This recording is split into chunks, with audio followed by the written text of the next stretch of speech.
What I think of where attraction goes wrong is this. Number one thing is men are taught to give in order to get from a Mhm. woman since day one. I wanted to jump right in because I found your story crazy inspirational. When you look at female thought leaders, most of them cater to a female audience, and you're polar opposite of that. And I'm Polar opposite. polar opposite of that. But as we kind of jump in, go ahead and tell us a little bit about how you got there, especially that 10-year-old little girl story. I love that one. Oh, thank you so much. I love that you knew it. Okay. So, I think since the day I was born, I was on a mission really to help men. My entire life, I grew up with a father who was really confused, who was really lost. He was a really unhappy man. He Mm. was basically in my life to teach me now that I'm in this realm of life and very mature and do what I do. He was here to teach me a lesson. And so my father and my relationship was very narcissistic. Mm. He always lied to me when I was growing up. He was very manipulative when I was growing up.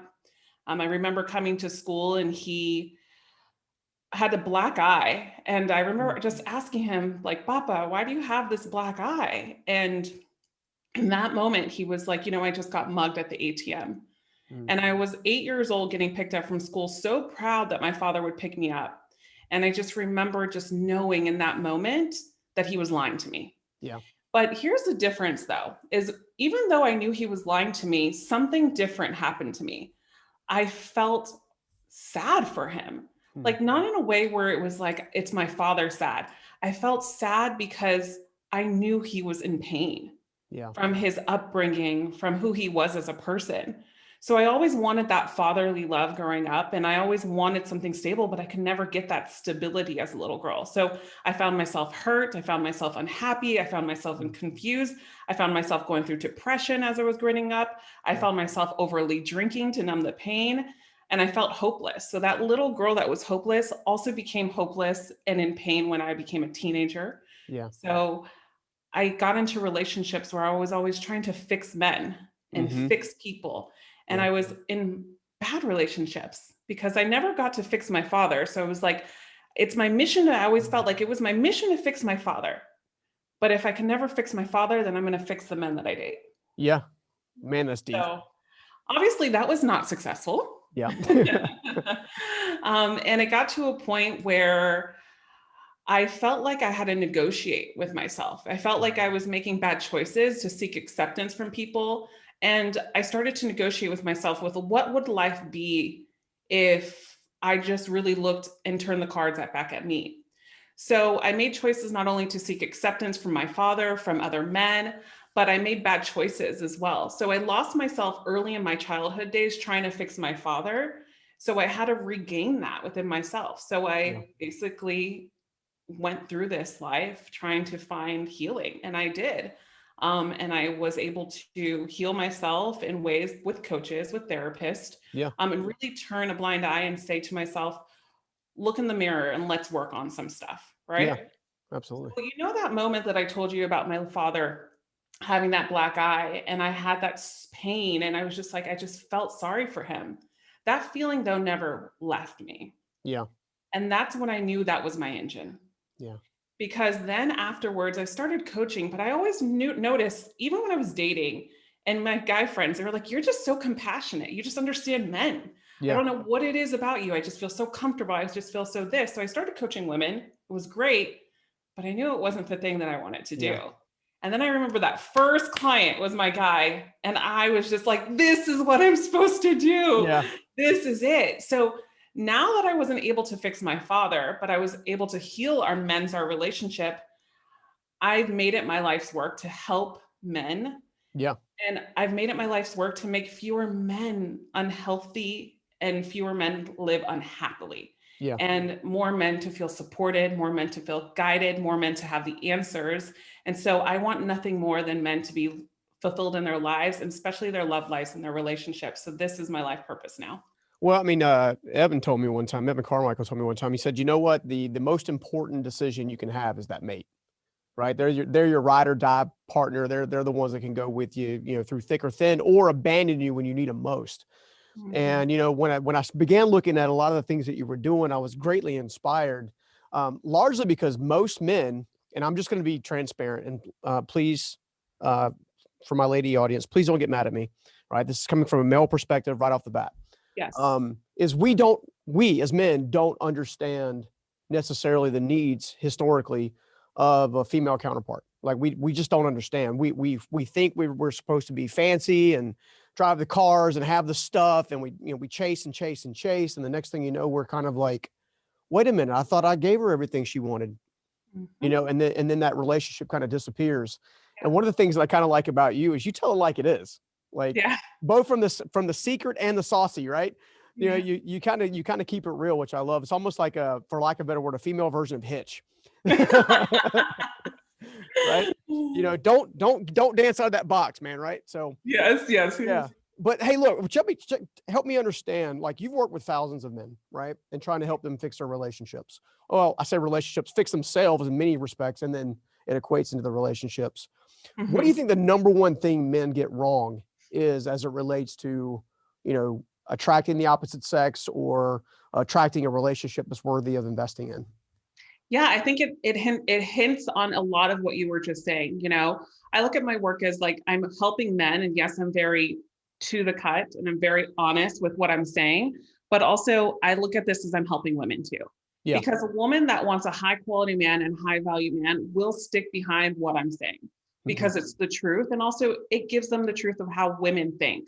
And so, with that said, what I think of where attraction goes wrong is this. Number one thing is men are taught to give in order to get from a Mm. woman since day one, Yeah. right? So I always use this example.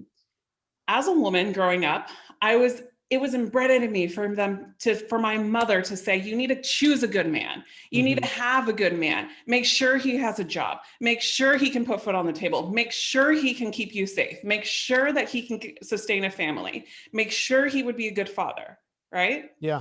So women, because we're taught to be safe in our surroundings, it's completely different, right? So of course we're going to be taught that. But with men in our society, what they're taught is and this has a lot to do with society, but this also has a lot to do with other men too, right? So for example, there's two examples in this.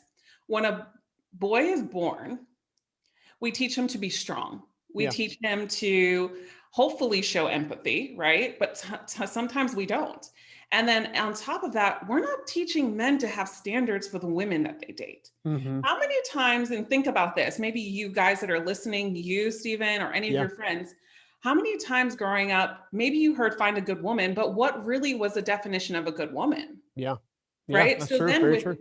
So with that, now we're training, I have to give myself, I Mhm. have to be strong, I have to mask my emotions, and so I don't know how to have emotional control. And Mhm. so if I'm strong and I'm this alpha guy that sometimes isn't probably treating women right, I'm going to make sure that I get this woman, Yeah. right? That's how you get a woman.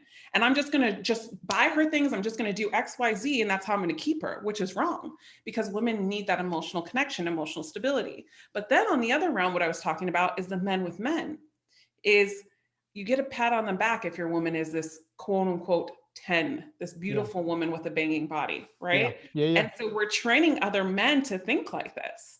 There's nothing wrong with finding a woman that you're highly attracted to, Mhm. but we also got to set the standard for our brothers Yeah. to say, what else besides her beauty is she bringing to the table if you're looking for that long, sustainable relationship? Because we're not teaching this to men in the beginning. Yeah. Absolutely. Well, let me pivot off that just a little bit because I find that the alpha men, for example, I know that I just want to be a little transparent. Yeah. As I was growing up, the more alpha that I was, the more insecure that I was. Yes. And I found that once I got to a place of inner peace and security, so to speak, it wasn't that I didn't have cravings and all that kind of stuff like every man does, but I didn't feel like that I had to put on a show. I was like, here's the real me. Do you like the real me? And if you like the real me, let's kick it. You know, if you don't like the real me, then it's okay. Just move on. You know, do Mm-hmm. you find that a lot in your own work with the men? Oh, 1000%. And I love that people are teaching men, but also it's really important that people are also very careful with who they listen to. Because what I've noticed a lot is men teaching men the alpha mentality, but they're Yep. coming from insecurities and hurt. And that's Yeah. where I'm like, no, don't do this. Because the more alpha, right, the more masculine we are, the more we are diminishing Yeah. ourselves because we're putting on an act. Hmm. It's about understanding the polarity. So the dance, right? So the feminine and the masculine traits, the alpha and the beta traits, right? Hmm. And a lot of times men are masked to hide their sexual cravings, Yeah. right? And I think that's huge no-no. Yeah. Right? It's like, oh, you shouldn't be craving sex from a woman, but if it's used to the wrong advantage, yeah. Yeah. But the reason why it's happening like this is because we're thinking I have to put on this act and Hmm. be very alpha Yeah. so I can get the woman, because women want that more alpha strong man. But the essence of strong and stability is not in the alpha. Yeah. This essence and its strong and stability is something I talk about in my programs, and it's called the Reese code. Hmm. It's RESS. It's called understanding how to respond versus react to all situations in your life, Yep. having emotional control in every element of your life, love, business, friendships, family, providing structure, and only structure can start with you, and creating safety within yourself. Yeah. What does it take for you to feel safe for you? And if you can embody those four things, it blends those two scopes together. Hmm. Yeah, absolutely. I'm just trying to think through my own experiences and whatnot. When I was younger, and I mean, I shared this with you on your show when we shared time not too long ago, is I came from a place of I used to gravitate towards toxic relationships, Mhm. right? I wanted my relationships to solve my inner workings, my inner problems, so to speak. And as a result, during that, I was doing the whole give it, give to get. I shared with you not long ago that I gave my ex girlfriend that took me for a ride of my life my credit card at the time, and ended up over $70,000 in debt because I wasn't paying attention. Right?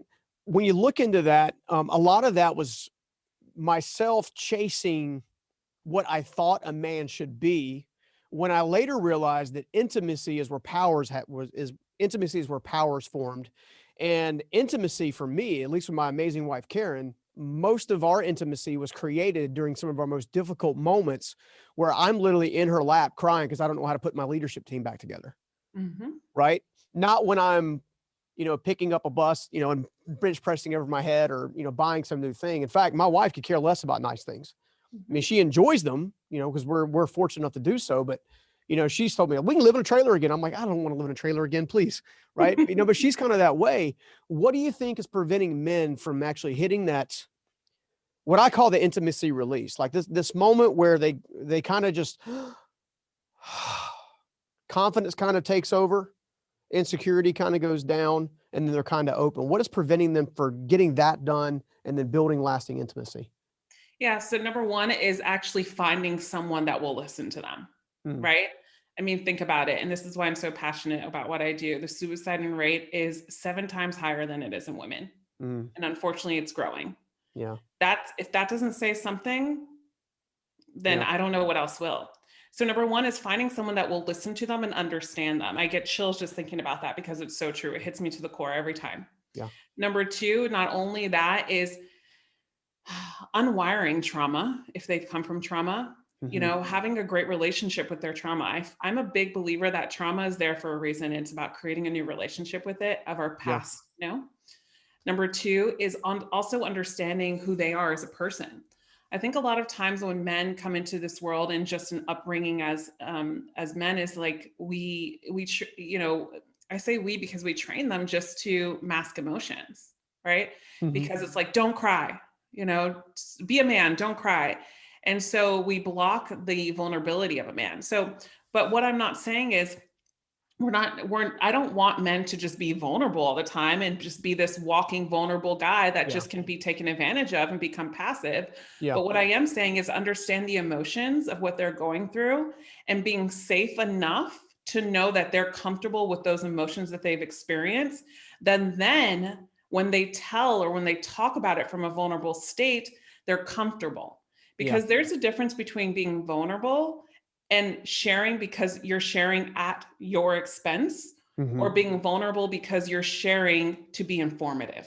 Yeah. right? That's the two difference with vulnerability. So when we can heal and understand the two, and understand too, in regards to all this, we have something that we're really passionate about in our lives, Yeah. right? That gives us that confidence, that gives us the boost. Because here's the thing, as a woman, like you were referring to with your wife can sit there and love you for who you are while you're crying in her lap. Yeah. The difference is you're not a man that is continuously sulking, Yeah. complaining, not on a mission, not on a purpose, but is literally doing what his heart desires. So Hmm. when that time comes, she can step into her nurturing element because she knows that she can support you during this time. But in the back of her mind, she knows that she needs to support you, but she also knows you have the strength behind you to get it back and running, Yeah. right?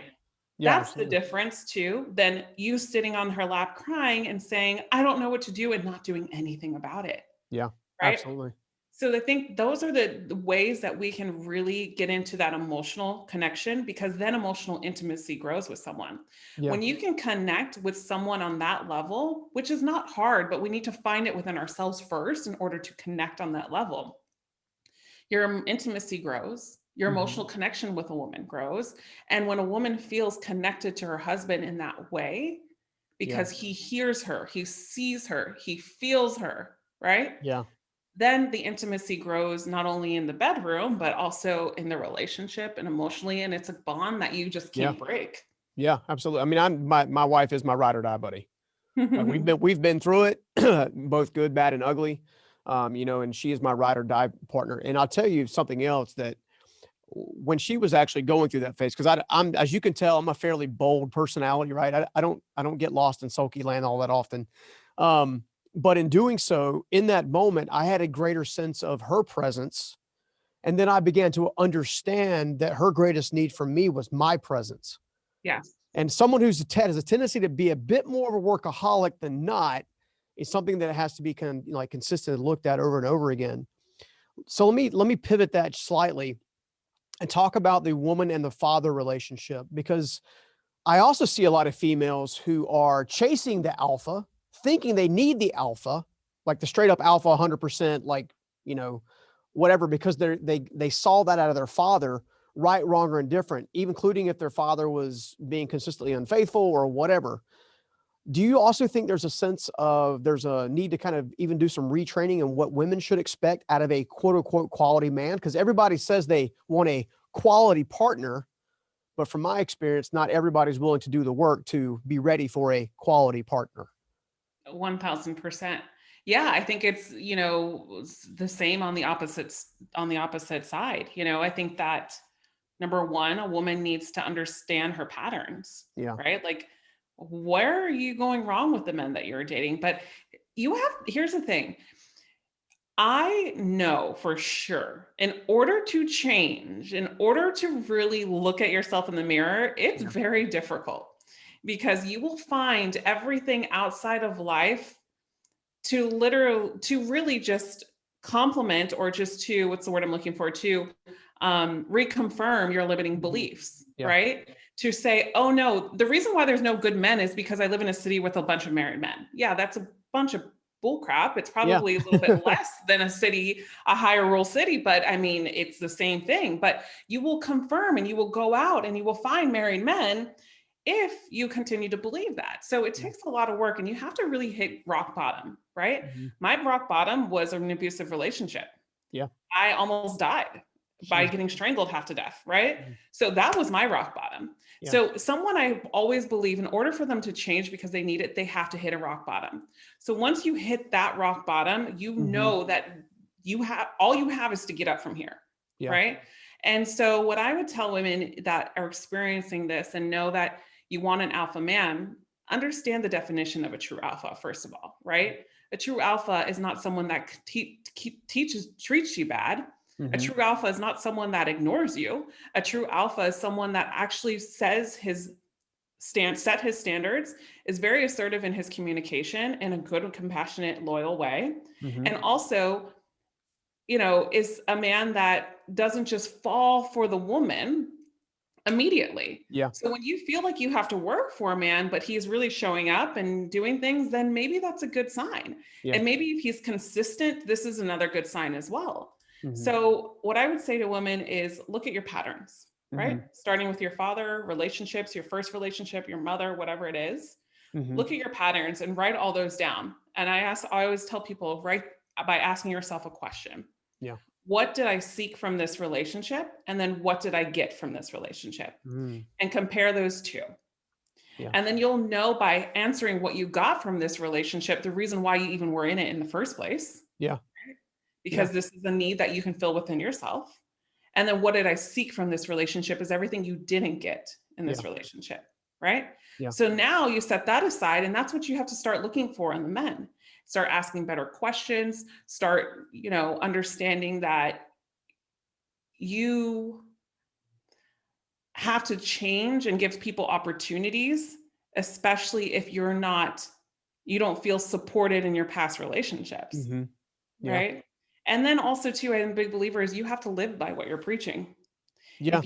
If you want a man to be faithful, if you want a man not to play games, if you want a man to be consistent, if you want this, you've got to do the same thing. Yeah. Yeah, that's so good. Because I do, there is an essence, and I think this is just maturity, right? This is just us being honest with ourselves. Like, yes, let's go back and look at this. Let's go back and look at the patterns. Let's see what it caused, what kind of behavior patterns it caused. Let's go back and do that all. At the same time, you got to also step into your own stuff and say, hey, how mature was I in this particular relationship? As you're talking, I'm thinking about my wonderful daughter, and as I'm thinking about it, I've said before, my ultimate hope for her is that she marries a man, not a boy dressed like a man, but a man, Yeah. right? Kind of scenario. Speaking of that, what do you think? This is pretty important question. This is for my men out there. What do you think the top 3 things women need but are scared to communicate to men are? Ooh, okay. So let me start with in the bedroom first. That's the Okay. best one. Okay. Yeah. Okay, so oh gosh, I have a couple about in the bedroom. Which one should I say? So top 3. Okay, so I definitely women judge ourselves when if a man can be really present in our body Hmm. and just understand that, like, take your time because women judge ourselves so much when it comes to our body image, Mm. especially if we're married. It doesn't matter, Yeah. in relationships, it doesn't matter. We have to feel comfortable. Yeah. And if we're bloated and if we're anything like we're not comfortable, right? So it really does something to our mind because with women, when we're intimate, not saying that men aren't, but it's very higher because of the part of the brain the women use more, which we'll go into. I mean, that's save it for another day. But um, we are off of emotions. We can't be Mhm. present if something else is on our mind, right? Yeah. So that's number one is be patient, be present. And if you can understand that, you can really get better intimacy in your relationships, Mhm. right? So Okay. you'll notice if she's like, kind of a little bit curled up a little bit or Yeah. hiding something, and then you just loosen her up in whatever way you choose, which I talked about on my YouTube channel a lot. And then number 2 is security, Okay. right? Security, safety, right? Safety is huge for women. Okay. We have to, as men too, I always like to say this. As a man, you can go out at night and get the mail and not think anything about it, or walk a block because you need to blow off some steam, probably in your neighborhood, right? You don't Mhm. really think about it. You just go on a walk, Yeah. right? But as a woman, we don't really want to go on a walk at late at night in the dark by ourselves because we have to think about safety all the time. Mm. That's how our mind is wired. Women are not, they're not, oh yeah, I'm just going to go outside on a walk at 9 p.m., 10 p.m. at night. No, that doesn't happen, Yeah. right? So I think creating safety is really important for men to understand that safety doesn't come and I'm going to be your protector, Mhm. right? I'm going to Okay. be strong. And if a man comes in that door, I'm going to beat him up. Well, I mean, obviously, I hope that you would stand before me because I'm probably a little smaller than you, unless it's vice versa. But safety comes from emotional balance, right? Mhm. Safety in who you are as a person, safety in your values, having the same values that are aligned, safety and the reassurance of, I'm going to speak up if she is not living to her best potential, and same for her, vice versa. Creating that trust where you hold each other accountable as Mhm. well in the relationship, in life, in business, and you show up in the support, right? Yeah. That's number two. Number three, I would definitely say emotional control. Okay. Emotional control, I talk about that a lot. Emotional control and how you show emotions, right? So, do we react automatically because the guy at the gas station made us mad and we make our person uncomfortable right by us, Mhm. right? And we start yelling and flipping out. Does she, do you react or do you respond? So, I think the three is intimacy, Mhm. right? And how you show up and being present, intimacy. Two is creating safety with a woman. And three is your emotional control. How much control of your emotions do you really have? Yeah. Absolutely. Well, let me kind of jump back into the safety side of things, because I think a lot of men would love to a little bit deeper dive there if possible, because we are brought up to be knights in shining armor, right? We're supposed to put on the armor, climb the castle, kill the dragon. Like, that's I mean, essentially from the time we're born to the time we quote unquote become men, that's essentially what we're told, right? Now, what I heard you say was, yeah, protect me if I need it, but if I don't need it, don't act like you need to protect me. Instead, make me feel emotionally safe. Now, did I hear that correctly? Like, what Correct. what does safety mean from a woman's perspective in regards to men specifically? Because I feel like if someone says, "Hey, look, I need to I need to illustrate safety for my lady," I may not exactly know what that means coming from her need set. Yep. hmm So always remember epic. I always say this epic. It's called my epic effect when it comes to safety. And I'll dissect all of them to answer your question. Sure. Emotional safety, Okay. physical safety, intimacy safety, and communication safety. Okay. Okay. That's how you create safety. Now, emotional safety is when you have emotional control and you're able to maintain your emotions, your ability to, you have an ability to regulate your emotions and you're not ruled by your emotions, Hmm. right? You're ruled by your consciousness of your boundaries, your values, your principles. Yeah. And you're not getting someone else to change because you're emotional because of XYZ. Yeah. And you also don't dismiss other person's emotions, but you show up, right? Hmm. And typically we can create that emotional control, that emotional safety when we have boundaries. And I talk about the Hmm. 5 principal boundaries in your life, which should be physical boundaries, material boundaries, mental boundaries, emotional boundaries, and spiritual boundaries, Mm. Yeah. because this will help you stay in line with your emotions because you know what your boundaries are in these 5 principles. Yeah. So when someone is telling you you are a piece of you know what because you're Christian, Hmm. of course you're not going to stand for that. But Yeah. if someone is like, tell me a little bit, I don't understand why you said this, I don't really believe it, you're not Mhm. going to react and say, oh, you should know my faith and blah, blah, blah. No, you're not going to do that. You're just going to try to sit calm and explain, right? Yeah. So when you have those boundaries, those 5 principal boundaries in the emotional aspect of it, you are not going to be ruled by your emotions. You're able to maintain emotions. Doesn't mean that you can't be emotional. You Yeah. just know how to maintain them. Yeah, so it's kinda like how it comes out versus how it feels. How Exactly. you're filtering it. Yeah, I think so. And just being comfortable with it, Yeah. right? Just being comfortable with it. Yeah, I'm going to share a short story. I was in Los Angeles for one of my boot camps, and I remember working at the hotel lobby, and Mhm. a Saints game was going on. And I remember, I don't know the rival team, but there was a Saints jersey guy at the bar, and there was another guy at the bar. And the Saints guy said something about the game at the bar to the rival team guy, Mhm. and he Yeah. like flipped out. He lost his you know what. He's like, man, you mother effer, blah, blah, Yeah. blah, blah, blah. How dare you, blah, blah, blah. And the guy's like, dude, it's just a game. Dude, Yeah. it's just, and he's like, F you, blah, blah. He's going off. And in that moment, I was like, dang, that guy has so much emotional control Yeah. because he was really bashing him and then started to insult him. Mhm. Right. And he was with his wife, I think, and I think it was a girlfriend wife. And he just sat there and he was like, it's all right. Like, you're making a fool of yourself, dude. And the guy was even getting more angry because he was so solid. Yeah. He didn't flinch. And guess what? The guy that had no emotional control was the one that got kicked out. And the other guy that just stayed sane Yep. was the one that got to enjoy the game. Such a metaphor for life. Right? Such a metaphor, That's what I'm absolutely. talking about in emotional control. It Mhm. doesn't mean that you can't be angry, but it's about picking and choosing the battles. So Yeah. let's go into the physical safety element because I do definitely want to go into that too, because that's a big one. So physical safety element is, you know, how to stand up for yourself when it comes to like your family, your friends, um, your relationships. You're not tolerated to be disrespected for your physical boundaries as well.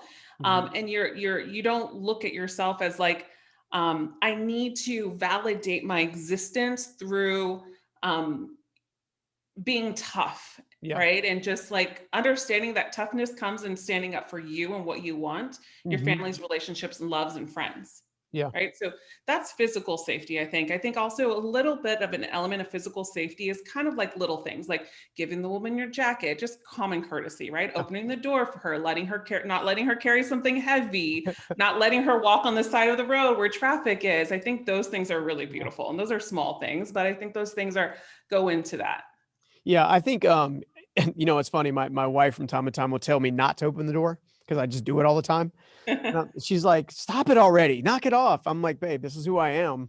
Yeah. And if you think about it, I think that those aspects you just mentioned are the types of things that, you know, attracted her to me was the fact that I would give her my coat if need be, open the door if need be.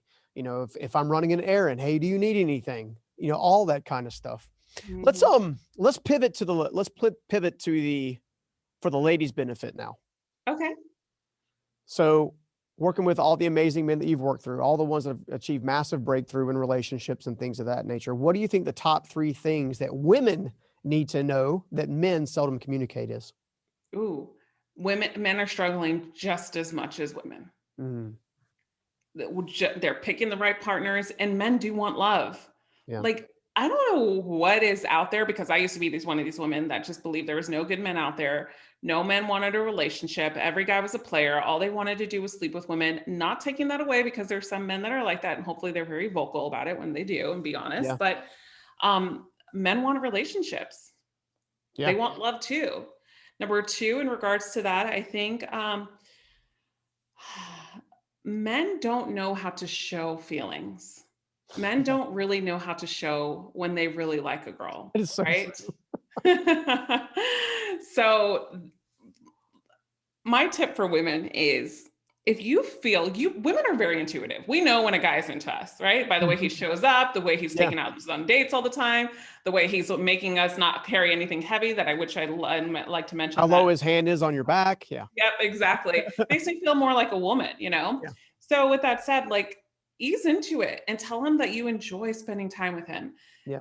Compliment him on his acts of service. Compliment him on how much you enjoy and you do like him because I feel like that's a huge quality and an essence that a woman can bring to the table for a man because if we can as women not saying to do this for men that aren't showing up for you. This is Yeah. completely opposite than what we're talking about, but I just want to reiterate that. A man that's showing up, there's a huge, beautiful sexual energy essence to a woman Mhm. being nurturing and being open enough to tell a man how she really likes when he does XYZ, when So he true. wears XYZ, when he spends time with you, this is what it means. Yeah. I guarantee you, women, and tell me if I'm wrong, Stephen, if you can do this, that man will open up a little bit more to you. Yeah, absolutely. I mean, if my wife, for example, I mean, I'm most attracted to her when she's actually able to communicate the things that I'm doing well that inspire her to come my direction. What I don't like as a man as a whole, and this happens in every relationship, it even happens in marriage off and on, right? Is not knowing where I stand, right? Yes. Not understanding, hey, look, you know, because at one moment my wife's like, you taking out the garbage is sexy. I'm like, do what? It is Are you sexy. out of your mind? Like, I just don't, you know, I don't get it, right? Or me mopping the floor is like cute, or me, you know, running and helping, you know, nailing stuff in the house because my wife has got a very, very, very wonderful design eye. She's like Joanna Gaines on steroids, right? Oh, You know, so she, you know, so these types of things, I just need to know from her perspective. Hey, look, tell me I'm doing a good job. Like, don't just tell me all the time I'm doing a bad job. I didn't get this right. I didn't do this right. I didn't do this right. I said that just makes me feel like want to like go more and more into myself, yes. right? Mhm. When she's not necessarily shining my armor, but she's saying, "Hey, look, that meant a lot to me. Now I know what to do again." And if she's not vocal about that, I don't know what to do again because Mhm. I don't know if what I just did mattered. Yeah. You know, I think a lot of men get stuck in the testing phase. We're constantly testing, Oh, testing this, testing that, testing this, testing that, testing this. And I want to jump back into something else you said, because it just hit me like a ton of bricks. On the times that my wife and I have struggled, it's because she wants an emotional response out of me, but it has to funnel and filter through my logical brain first. Mm-hmm. Right. So I've always said that you can't solve a logical problem with emotion. You can't solve an emotional problem with logic. But yet, even as a man, as I stand here today, I have no problem getting emotional once it goes through my logic module up here. Husband's the Right. same way. Mm-hmm. And then it seems like most women struggle with being patient through that because they want us to meet them at their need of that moment. Yes, yes, that's very true. And now I was and still kind of am one of those women sometimes at Yeah. times because I need something. I'm like, especially being an entrepreneur and very successful, I think Yeah. that comes into my relationships. I'm going to answer that question, but I wanted to finish it off with number 3 that you asked for too, because I think it was really important. Sure. Um, and it's kind of what I'm going to say is a little bit controversial, so prepare yourself because it's not a bad thing, right? Yeah. It's just opposite of what we're training women to do. Yeah. I think women's independence is significantly important now these days. Women are making money, women are in top CEO positions, but Yeah. what a lot of women are doing is they're leading with how successful they are when they're dating men. Yeah. Okay. Women, this is amazing quality. Don't ever diminish that. But what I am saying is don't lead with just that. Yeah. Because do you know how many successful men, just men in general, complain about this to me? And I used to be one of these women where everything was like, oh, yeah, I did this. I got this deal. I got this. And I showed my worth through my success. Yeah. But your worth is not just in your success. And women do this because it's a huge thing for a woman to be successful in our day and age right now. So we want to show our worth sometimes in our success, but in a good way. But what I am saying is show other things besides just your success, your hobbies, the things that interest you, the playful element of you, Yeah. right? I think that's really important when you go on dates as well, and you start dating when you're women, when you start dating men. And I know that probably speaks to a lot of women because I was one of those women, and I noticed when it shifted, it gave me a better opportunity. But here's the thing: a good man that's very successful and wants a successful woman will be attracted to that. For I'm sure. not saying hide it, but I'm not. Yeah. What I'm saying is don't lead with just that again. Yeah. So. Yeah. In regards to the emotional aspect of the relationship, when she needs you to show up more emotionally and you're just more logical, I think here's a good piece for women to understand is that if we're asking for emotional safety, if we're asking for emotional control from a man because we want safety, we have to be able to embody this at times as well. Yeah. And it's always about compromising. And so you have to understand that I think big things, 2 things of this. Understand your partner's love language. If you haven't read that book by Gary Chapman, it's a 5 love languages. It's an amazing book. I would really encourage you to read that. And then number 2 is you have to do check-ins. Yeah. Okay. So I look at it like this. When my partner shares something with me that I could do better, I put it in my, like, it's literally like a notes. Like I have like a note thing. And I'm like, I can't cross this out until I give myself 3 weeks to make sure that I'm not doing this again. I need to make sure that I'm not doing this for a month again. So so it's not a habit. Right. Yeah. So I think if we can just really look at this and we get to the issue of what she needed from you, you put it on your logical mind as like a Rolodex and you put it down in your notes and you say, she needs me to give her my jacket. I don't know. Give me her jacket, right? Yeah. So that's constantly in your mind. So you're showing up, I'm going to do this for a month. And then it becomes, I'm not kidding, a habit. But then what happens, because you're giving yourself a month time frame, your partner in turn will say, wow, ever since you did this, you've been really giving me your jacket. Yeah. And then the reassurance also secures you to give you that boosted confidence to be like, wow, I did this. Wow, it changed. Wow, she opened up. Wow, now I know. Now I know I can do this. Now it's like, it's a whole shift. So that's the practice I would always say to do. And because it works for me and I've had that done with clients, but also be patient. You got to talk about a timeline. You got to talk about expectations. I think for a man, a powerful thing to do is when a woman does say something to you about this is, okay, this is what it looks like for me to give you my jacket. Is this what it looks like for you? Right? Because trust can look like different things. So, okay, this is what trust looks like for me. And you explain it. Does trust look like the same thing for you? Yeah. Right. So you got to get the clarity on what it means first But the way you get clarity is you share what it means to you first, Hmm. then have them respond on what it means so you can meet in the middle.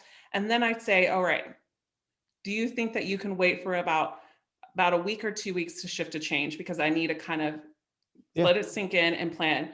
Can you give me about a week or two? And she confirms, boom. Yeah. Yeah. Get it done. Get it done. Yeah. Well, I know we're a little bit over on time. I got at least one more question for you. I'm having such a good conversation. I think men all over the world and even women can get a lot from this conversation. There's a lot of what I refer to as the quote unquote unspoken prayers of a relationship that are being spoken today. Yeah. Right. So that's always a good thing. I want to hit on the importance or your perspective on how quickly someone should, basically end a relationship before they should re-enter another one. Like what do you kind of timeline do you think is good, bad? What kind of things need to happen during that timeline? Like I mean, it was a huge shift for me. Like I had to have a season of going without for a while, just in general, like relationships in general, to get myself together. And I know I see people all the time, men and women, who are constantly jumping into the next relationship. So what are you seeing that works really well in your practice? Yeah, I definitely think if you're constantly jumping to relationships, that means you're running away from something. And I talk about that a lot in my videos to be careful with men and women that are doing that, Mhm. because they're seeking validation through someone else's existence and they're Yeah, not comfortable with their own oneness. That's yeah, like my motto. yeah. But here's the thing, too. There's a caveat because I've done coaching for so long.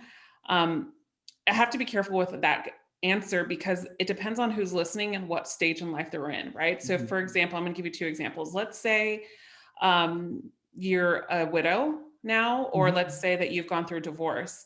And through those times, you were a widow, right? For example, Mhm. and maybe your wife or husband was sick for 2 or 3 years. Yeah, You've you probably have mourned them by yeah, taking care of them or sure. doing things and had the conversations that your wife and husband was like, I want you to move on after me. We don't know. Mhm. So it's okay to date after that because there's a lot of regret, a Mhm. lot of shame that comes with dating after you lose a partner, right? Yeah. So that's another thing, and same thing with divorce, right?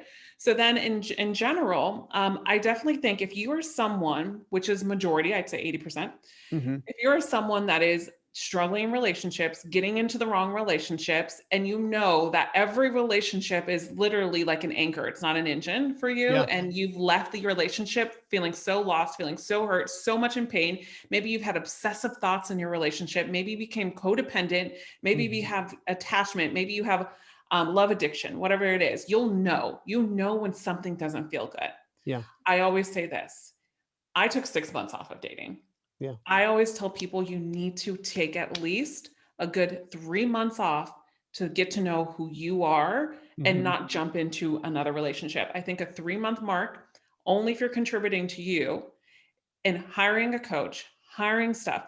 I mean, Mhm. hiring people that are going to support you, Yeah. listening to videos that are going to support you, and really developing in that space is 3 months is a really, really good place to start. And sometimes people are just so happy with themselves. They're like, I don't know if I really want to start dating yet. I like this. Yeah, my wife told me one time that, her mother knew when it was time for her to, or she was ready when she finally said, "You know what? I don't really need anybody to be happy. I'm happy with me." Yes. Same And thing happened to me. yeah, and I think It's that a that's feeling. a key indicator, if you feel like, you're in a position where you are chasing validation in in other people, then you'll keep chasing until you've actually done the work. And the work is uncomfortable. It's not necessarily all that fun, but it's so worth it in the end. It is so Oh, worth and it. how about exactly. And how about that test? What did you call it? That comes before the real thing. What is Oh it yeah, called yeah, again? the counterfeit. The Yeah. counterfeit. And be Yep. careful because when you do the work, because I've had a counterfeit, I Yep. passed before I found my husband. But when you do the work and you grow, Mhm. God, universe, whatever you believe, literally will bring you the test, Yeah. the counterfeit, and Yep. say, let's see if you're really going to show up for yourself.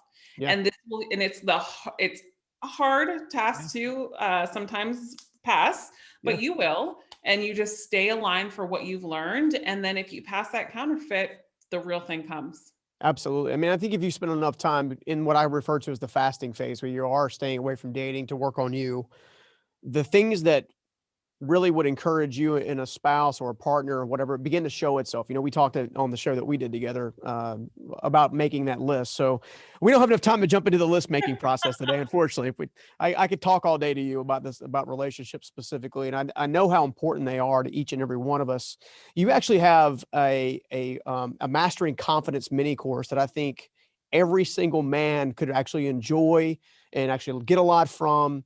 How can they find that, find out more about you, and possibly even join working with you?